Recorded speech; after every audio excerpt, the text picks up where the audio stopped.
কাঁথি থেকে বাংলার প্রার্থী, পূর্ব মেদিনীপুরের মানুষের সর্বক্ষণের কর্মী, ভূমিপুত্র, পটাশপুরের জেলা পরিষদের সভাধিপতি উত্তম বারিক। শেষমেশ উপেক্ষা করে আজ জননেত্রী মমতা বন্দ্যোপাধ্যায় ব্রিগেড থেকে লোকসভার প্রার্থী নির্বাচন করলেন।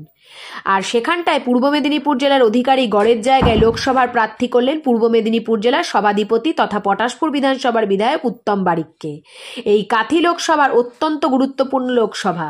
সারা পশ্চিমবঙ্গ নয়, ভারতবর্ষ তাকিয়ে থাকে এই কটি লোকসভা কেন্দ্রের দিকে। ভোটকে নিয়ে যেখানটায় বর্ষিয়ার নেতা সাংসদ শিশির অধিকারী এবং রাজ্যের বিরোধী দল নেতা শুভেন্দু অধিকারীর এলাকা, শুধু এলাকা নয়, বাড়ি কাঁথি লোকসভায়। বিজেপির প্রার্থী শিশির অধিকারীর পুত্র তথা শুভেন্দু অধিকারীর ছোট ভাই সৌমেন্দু অধিকারী আবার বিপরীতে তৃণমূল থেকে প্রার্থী ঘোষণা করলেন উত্তম বারিককে, যেখানটায় এই মুহূর্তে নতুন প্রজন্মের ছেলেদের কাছে অতি জনপ্রিয় উত্তম বারিক। সেই কারণেই উত্তম বারিককে প্রার্থী করলেন মমতা ব্যানার্জি। এখন দেখা যাক এই লোকসভায় কে কতটা ভোটের মার্জিনে জিততে পারে, তার সময় কথা বলবে। পূর্ব মেদিনীপুর থেকে অংশুমানের রিপোর্ট, খবর পাঠে পায়েল। বোর্ডাউটটা তৈরি করা হয়েছে নিশ্চিতভাবে বুঝতে পারছেন বাংলার মামাটি মানুষের সরকারের মাননীয় মুখ্যমন্ত্রী মমতা বন্দ্যোপাধ্যায়ের আর্থিক সহযোগিতা। নিশ্চিতভাবে এলাকার মানুষ বেশি বেশি করে উপকৃত হবেন সেই কারণে, এবং সমবায় যাতে জনমানসে অর্থনৈতিকভাবে গুরুত্ব আরও বেশি করে বিস্তার করতে পারে সেই কারণে এই প্রকল্প। আমরা যদি অপূর্ব পয়সা চাটা খাইতি তারপরে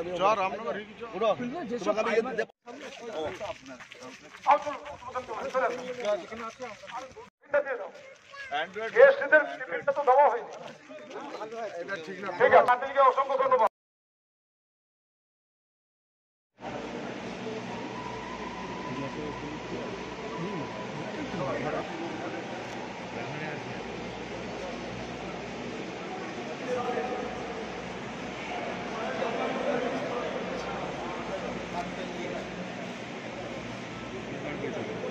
সবাই একটু দিয়ে তাকাবেন, সবাই একটু তাকাবেন, সবাই একটু তাকাবেন, হাত ধরে টানছো।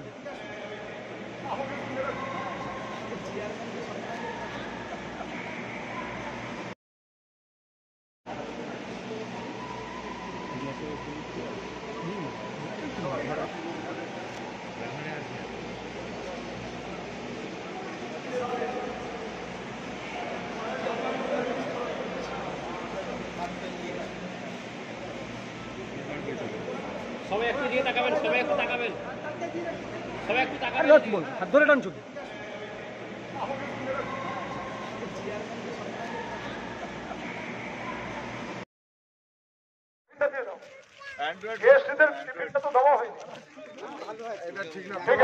অসংখ্য ধন্যবাদ।